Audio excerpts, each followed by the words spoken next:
Hello, hello. So I want to show you my league starter. It's a very nice build.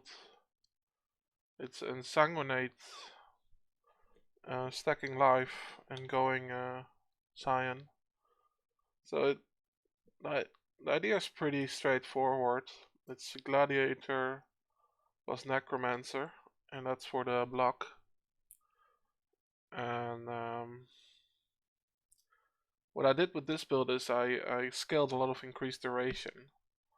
Since Exanguinate benefits a lot from duration as well as corrupting fever and benefits a lot of it. And because they have low duration, that means it makes it so much more comfortable having a longer duration, right? And I combine that basically with a defensive layer of Immortal Call with Enduring Composure, which gives me the endurance charges. So I only need 5 endurance charges because Immortal Call, if you can read it here, is limited to 5 endurance charges for the extra duration. So whenever Immortal Call procs, it's around 5 to 6 seconds of complete immune to physical damage, and 35% less elemental damage. And then on top of that, we are Chaos Rest capped, and we have almost 9k life, and we have like passively like 21k life regen per second, and with flasks up we have 16k armor as well, and we're block capped. Yeah, it's a very tanky and nice build, especially for bosses like Katarina. So it's a pretty straightforward tree. I just pick up life regen, life nodes, and some gems. And I put life on all the gems. I was very lucky to find this gem on the thingy, how you call it, ritual. He offered me this gem as well. Wow, like corrupting blood, max life, increased damage over time. Really nice Pog gem, really good for Cyrus killing. So we do not run a bleed removal. We have so much regen that like bleeds don't do anything, and the only thing that hurts a lot is corrupting blood. So we pick all these life nodes, and we even pick the regen nodes. We pick all the life nodes. All the life nodes. I have one damage cluster. I don't get that much damage in this build. But Blood Artist and Skill and Rend, that's the most physical over time multiplier. We have a Watcher's Eye with life recovery rate, which is like no damage. It's just more survival. I went into this area because if you accumulate this, it basically gives 50% reduced shock effect, and if you combine it with the Pantheon, it gives another 30%. That means that we're 80% reduced shock effect. So basically, shocks don't do anything. So we don't need shock removal anymore. So the only thing we need is curse removal and freeze removal. So yeah, we're just grabbing life nodes, and these are like my 2 only damage wheels. It's kind of funny. As for gear, I used to wear a shield, but with high spell damage and other stuff, and life, but that was not necessary. Like you're block capped, you're hard block capped with dual wielding without investing anything into block almost. That's how crazy. That's how crazy block you get baseline. So I'm using 2 cold iron points daggers for the extra bonus damage. We do use Malevolence. Also gives extra skill duration, which we are stacking on this build, so it's really good. And then we have Herald of Purity with Maim, supported by Maim, so this 15% increased damage taken. And the last one is just the War Banner for a little bit more damage. In the gloves we run the Immortal Call setup with Bone Offering. On the helm, I just randomly got this enchant from Uberlab, so that basically caps my block cap with extra 9%. And it's just a nice life armor or helmet. Like, I was thinking like maybe I should replace this, but I didn't bother anymore. We'll Flame Dash to Stormbrand to Arcane Surge for a little bit more damage. For the chest, I got this. I just randomly rolled into this beautiful chest with increased effective offerings, and yeah, I just kept it. It's a pretty nice chest. And the rings I crafted myself. With just rolling for life rolls, and then finishing it off with Katarina resist rolls. So you can see, get the fire and chaos resist.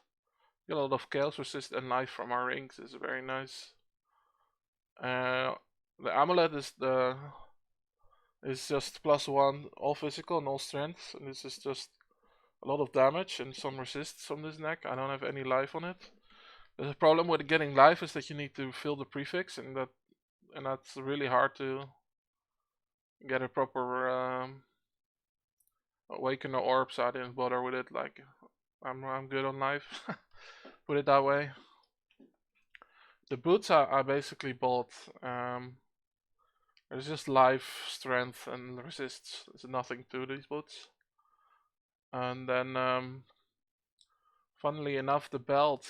I bought the belt with all these prefixes for like 1 or 2 exalts. With tier 1 resist and life.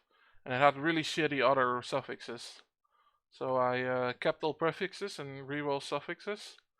And I got the life recovery rate, the max roll. I was like, whoa, that's poggers. 22% life recovery rate. That's pretty nice. Yeah, and then I finished it off with the Ashling with the Cold and Chaos Res. Then a crafted res on top of it. So yeah, that's and the gloves are also like, I bought the base or like 1 or 2 exalts, and then I just tried to harvest craft with physical modifiers. So until I got like T1 fish roll with a nice life roll, and then just fill in the rest with the crafted mod. So yeah, that's the gearing for it. Most of the jewels are just life and damage. Here I have life and damage, and then life and damage. I just wanted to spam a lot of life, because even if we use corrupting blood, which costs 2k life, you can barely notice it. That's a showcase for the map. So I'm using chain in the main links for my my Exanguinate. And Stormbrand helps a lot with getting corrupting fever dots up.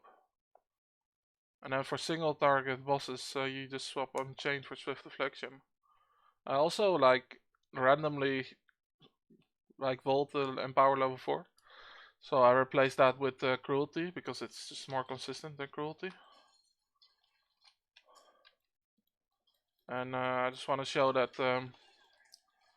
like the moment we get hit, we get more life regen as well, like 1.4k. 1.4k life regen. It's a very comfortable build because she regens so much life. You also have block on life. And with the Immortal Call setup, you take so little damage. When you're immune to physical damage while Immortal Call is up. So just gives you the break to regen your life in when like you get the dipped low, and then you with Immortal Call gives you that little bit breathing room to regen your life. I don't know why these guys are not dying. Yeah. It's not very fast for mapping, and the movement speed is also not that fast. So yeah, just 8 with volatile, no problem. And I'm so lazy with this build, I just I really like to do this to farm bosses though, like it's very nice for bossing. Because you're dot build, so you have very consistent damage. And it's very tanky because you have high regen and high mitigation. And like what is the block here? Chance to block. It's 45 without bone offering. Yeah, whenever you get hit hard, get the bone offering. I don't know if I can show you the. I need to take damage to show it. Like here. Okay, now it's up. Yeah, 74% block and 50% spell block basically. This is the bounce your life recovery rate. Woo! See, I even tanked a big hit, no problem.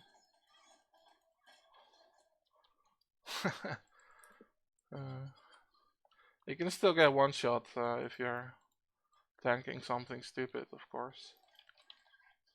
But the DPS is like 1.5 million or something with the POB, from what I saw.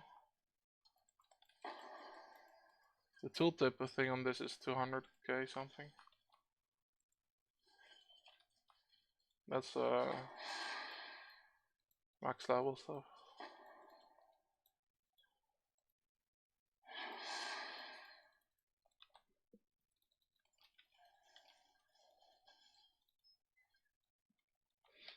It's obviously not the fastest, but it's very comfortable. I don't remember the last time I died on this build. It's a very hardcore friendly build, let's put it that way.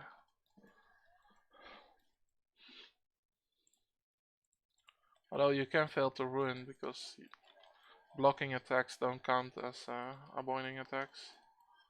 So we gotta be careful with that. Yeah, basically face tanking here. I don't even care what they do. We also got like a life on kill with the passive tree, right? So that's why we're also like regaining a lot of life from killing these mobs. Just face tank it all. It's pretty comfortable.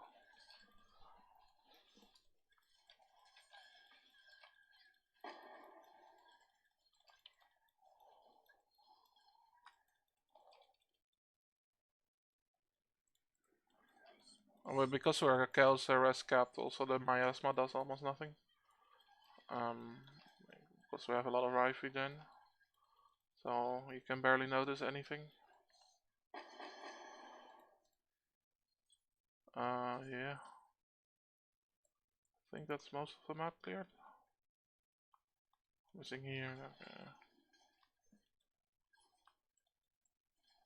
So yeah, I would definitely recommend this as a league starter. If you like very tanky builds, it's a very nice build. And yeah, just the last showcase of the links and chain support, efficacy, empower, Exanguinate level 32 from all the global modifiers, obviously. Controlled destruction and then awakened brutality here, which is just a little bit more damage. I mean, there's probably more ways to min-max it, but like this already does all the content fine for the most part. So yeah, thanks for watching and have a nice day.